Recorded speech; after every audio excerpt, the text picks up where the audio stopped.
It's definitely been a challenging year on these late fall food plots, I'll tell you that. And I never knew nothing about armyworms. And when I came up here last Monday, and I was putting fertilizer on that, and they were green. And I came up last Saturday from whatever Monday was, I don't know, the 13th, and I came back like on the 18th, 5 days later, and the forage oats were completely gone. I thought maybe the cows got out in them, but there's no cow track or nothing on that field. And it was then, when I called Whitetail Institute, they informed me that it was an infestation of armyworms, and he's heard that same story clear to Michigan. And I wish I could find one of those suckers, but I've looked all over here, and I don't know, probably need little Donnie down here. He's closer to the ground and got better eyes, but I never seen one. But like I said, they did make the Des Moines paper, and it was front page on the Metro, that how devastating they were. Well, this is what went on in this field. Very hungry caterpillar ravaging some Iowa lawns. Armyworms. That's September 22nd. Well, we're going to walk up here. This is the date. The 19th day of September.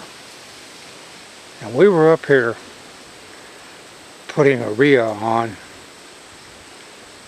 the forage oats, which had been planted on the 7th of August. 7th of August to 7th to September would have been 30 days, and then we had 13 more days, so it would have been a good 40 days for sure after germination. I want to walk you up here and show you what I ran across last night.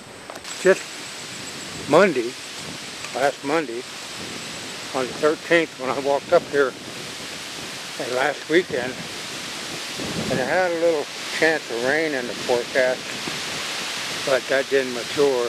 It was just a trace of that. But anyhow, on the 13th of September, well, you're looking at this dirt right here, had a pretty good, for the conditions, it had a pretty good germination of forage oats. But as you look down through there now, it's nothing but dirt. And my first thought was maybe the cattle got in here and grazed it off. But now over here was our destination. So you can see it's still holding its own, but there's very little forage oat in that too, because I broadcasted that over in there. But I put the 4600 on Monday, and it was dry. I mean, it was like 2 o'clock, 3 o'clock in the afternoon, so there was no moisture content whatsoever. As you can see for yourself, this was a green coming on forage oats field. And now, like I say, I can't, it's amazing. It's you can see the Verascas holding their own in such harsh conditions, but there again, look at that crack. This is extreme. And I shouldn't be complaining, because it's really irrelevant to kill a deer or even hunt. It's just that I had my mind set to grow something here. And I don't like to be defeated. Now, this whole hillside was green, lush green. And apparently I never seen such a burn down that fast. It just, and I looked all over here for cattle track. I thought maybe they got in and grazed it. that they would have hit the beans too. But I'm just left without words.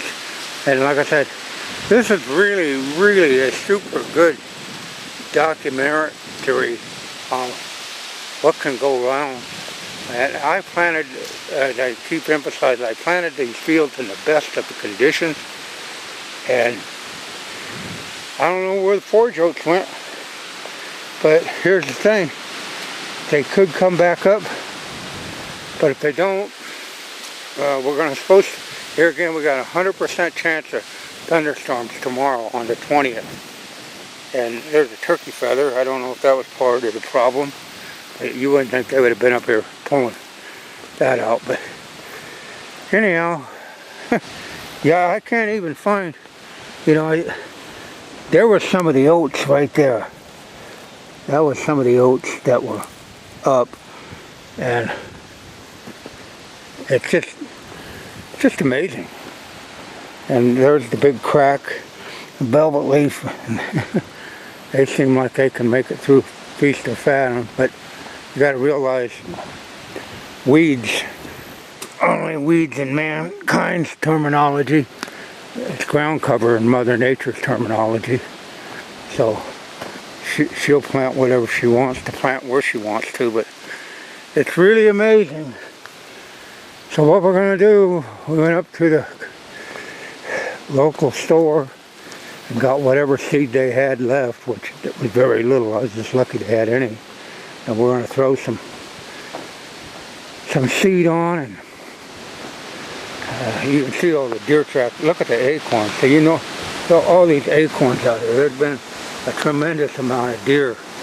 You can see right there, but no cattle print. That relieves my mind, because that the cows may have got in here and gleaned that off. But anyway, well, I'll throw some more money away, some more seed on, and see what comes of that. Now we're just going to try to, like I say, it's like 100% chance of rain tonight, tomorrow. So, go with this Harvest Hunter Series Mega Plot.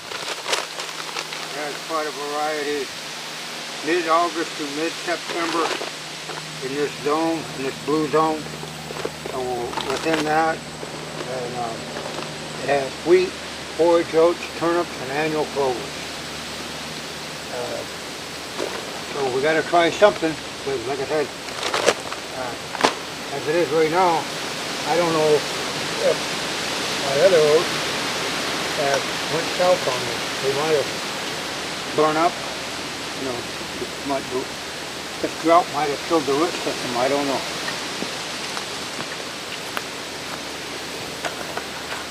I say, right here is the forage oats. They did pretty good. That's how tall they would have been, as tall as my hand. But they did a Houdini on me. They disappeared. And so what we're going to do is broadcast this harvest seed on this dirt and then drag the harrow over it.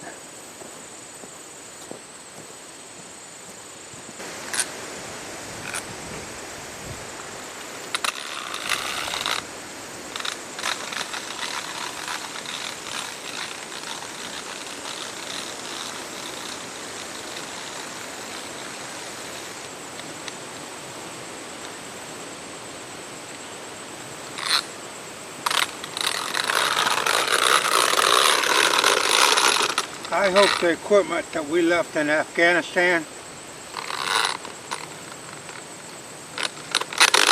works like this junk made in China.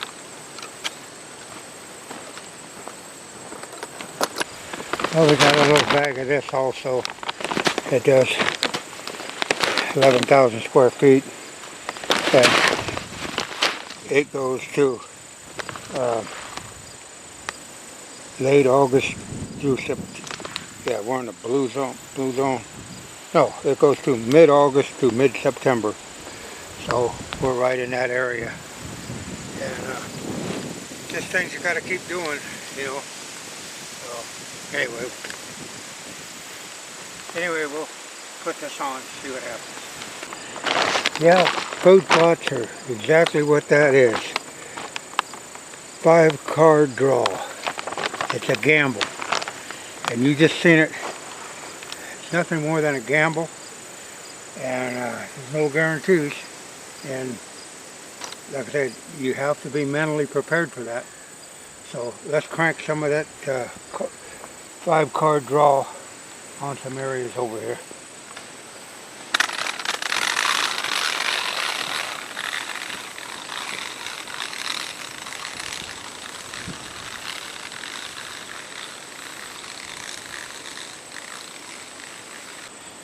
Yeah, it's about 90 degrees out right now. The high's supposed to be 91. And, dry, but hopefully the people and the weather people, it's not their fault, it's just the way it is, but say a good 100% chance of thunderstorms tomorrow, basically all day. So I hope we don't get golly washers, but we're going to run the drag over this just to incorporate that. I didn't want to tear it up anymore because I didn't want to, if those forage oats roots are down there, I didn't want to tear them out, so we'll just run the Suzuki over it with the drag and help drag some of that seed into the ground because it's dry. You'll see when the dust is flying.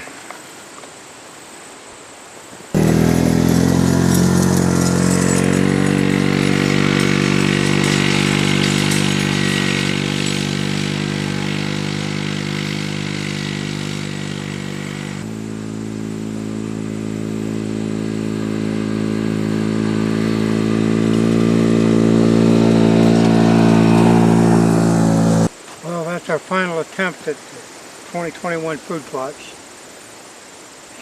I never seen it this dry, and usually we'd get sporadic rains, but just something we can all learn together from. There's no guarantees, and if we get something, fine. If we don't, we won't go home saying we didn't try. So I just don't have the word quit in my foundation of character. You just got to keep trying, because you're either one step closer to heaven or one step closer to hell, but you got to make that step. Well, that's it from the non-typical. Okay, I took some advice from some of my subscribers about winter rye. I stopped at the co-op today, bought 150 pounds of it, and it was like, I don't know, wasn't all that much. It was like $16 or $17 for a 56-pound bag, and we're going to get that cranked on. But I appreciate the information and the input from the subscribers that had good luck with the winter rye, and so that's what we're going to put on here. And yesterday we overseeded it, but today, after reading some of your comments, I ran down, and you can see over there on the four-wheeler, they've got the bags of rye. So, and when you turn around here, the rain is on the way.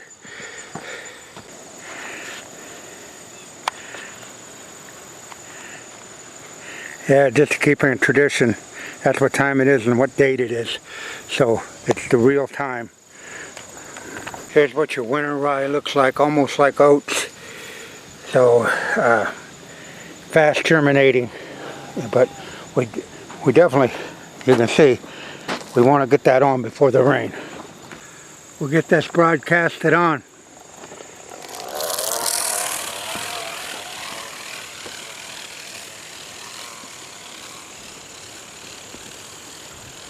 It's nice to have two seeders, that way when one runs out, you can pick up the other one and go.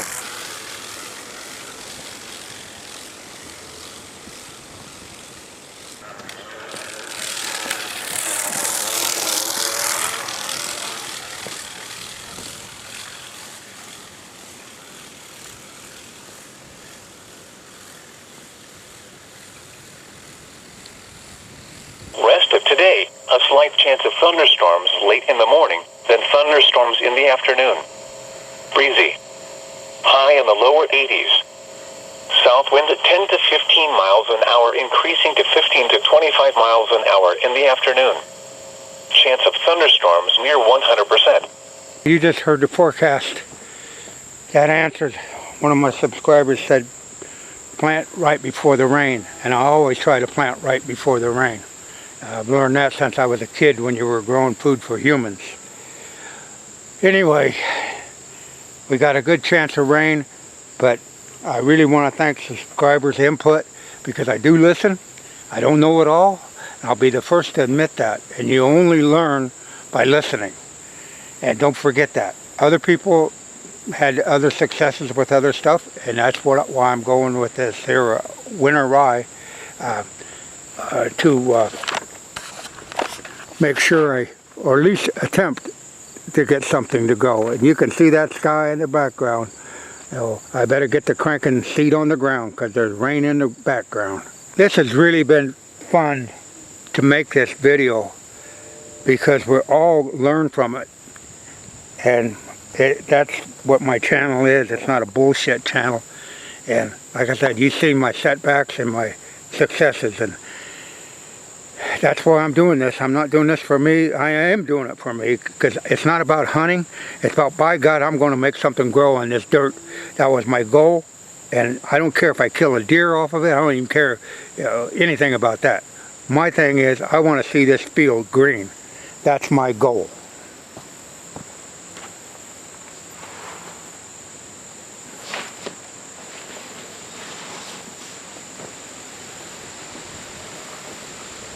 Yeah, I want to make sure you understand. Once Don Mealey takes something on, he don't stop. And I had the honor of working for some of the greatest men in this country. And when a shit job come down the line, get Mealey. He'll kick ass and take names. And I want to mention one man that was a real foundation builder for me, and he entrusted me to get it done. Gerald D. Grubb. He passed away in 2015, and I had the honor to eulogize that man because he told me when he needed it done right the first time, he made one call, and that's all he had to make. No matter what the situation, I would have the solution. He didn't go to the medicine cabinet to get a hammer to give him a bigger headache. He went to Mealey because I kicked ass and took names that if anybody got in my way, they found out what these knuckles were about. And at 71, I still can rock and roll. Don't have to do that much anymore because I proved myself. Yeah, I can go from 0 to prison in a heartbeat, but that's what you have to do in society because a lot of people are obstructionists and they want to get in your way. So that's my rant for Monday. But Gerald D. Grubb up in heaven looking down on Mealey because he knew him and John R. Grubb both entrusted Mealey to get the job done and do whatever it had to go to do and go through ever who had to be going through. So that's why I'm doing these, because I'm going to win this game. Boy, that old sky's getting black. Planting, reseeding, kicking ass right in front of the rain. That's all we can do. And that's all any of us can do. Just keep trying. And don't give up. An inch is a cinch. You can do a mile with a smile. 11:05. I had an appointment at the doctor's office at 11 o'clock. Well, their hours and mine don't jive. Because there's the rain at, like I said, 11:06. And it's raining. That's just the beginning of it. And I sure in the hell wasn't going to be sitting in a waiting room. I have work to do. Well, here's what we're waiting for.